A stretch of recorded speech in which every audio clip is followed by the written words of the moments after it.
পুনরায় আমাদেরকে উজ্জীবিত করে দিল। এর জন্য আমরা সুদূর নদিয়া থেকে এসছি, যাতে করে মসজিদটা আবার নতুন করে বাবরি, আমাদের ঐতিহাসিক বাবরি মসজিদ যেন বাকি থাকে।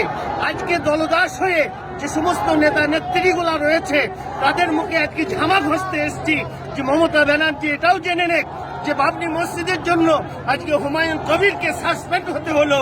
আজকে মমতা ব্যানার্জি জগন্নাথ মন্দির তৈরি করছে, মমতা ব্যানার্জি লিঙ্গ মন্দির তৈরি করছে, একবারে হাস্যকর মন্দির তৈরি করছে। তার জন্য মমতা ব্যানার্জির কোনো কিছু নাই। আজকে হুমায়ুন কবির, আজকে বাবরি মসজিদ, হুমায়ুন কবির জিন্দাবাদ, তাকে আজকে সাসপেন্ড করা হয়েছে।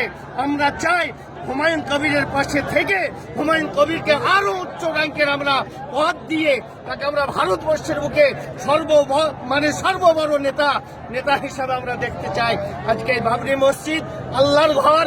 আল্লাহ কালামুল্লাহর ভাষায় বলেছেন, ওয়ান্নাল মাসাজিদ লিল্লাহি ফালা তাদউ মাআল্লাহি ইলাহান আখার। মসজিদ আল্লাহর জন্যই বানানো হয়, আর সেখানে ইবাদত করাই হয়, সেখানে অন্য কোনো কিছু হয় না। আর এটাও আমি জানিয়ে রাখছি যে ভাই সকল, এই মসজিদ সরকারি টাকা দরকার হয় না, সুদের টাকা লাগে না, হারামের টাকা লাগে না। তাই ওই ববি হাকিমের হারামের টাকা এখানে আসবে না, চৌধুরীর হারামের টাকা এখানে আসবে না, অন্য কোন নেতার হারামের টাকা আসবে না, এখানে রবি চৌধুরীর হারামের টাকা আসবে না, হাসানুজ্জামানের হারামের টাকা এখানে আসবে না। হারামের টাকা দিয়ে মসজিদ বানানো হয় না, সরকারি জায়গায় মসজিদ বানানো হয় না। হয় সেটা মন্দির, রাস্তার উপরে মন্দির তৈরি করে, হাসের জায়গা তারা দখল করে, আজকে অর্থ সম্পত্তি তারা সব দখল করে তারা মন্দির বানাচ্ছে, ব্যবসা বানাচ্ছে, সবকিছু করছে। আর আমরা বাবরি মসজিদ বানাবো, তার জন্য তাদের এত গায়ে জ্বালা।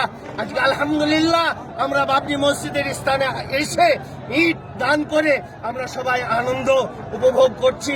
আজকে লক্ষ লক্ষ মানুষ আজকে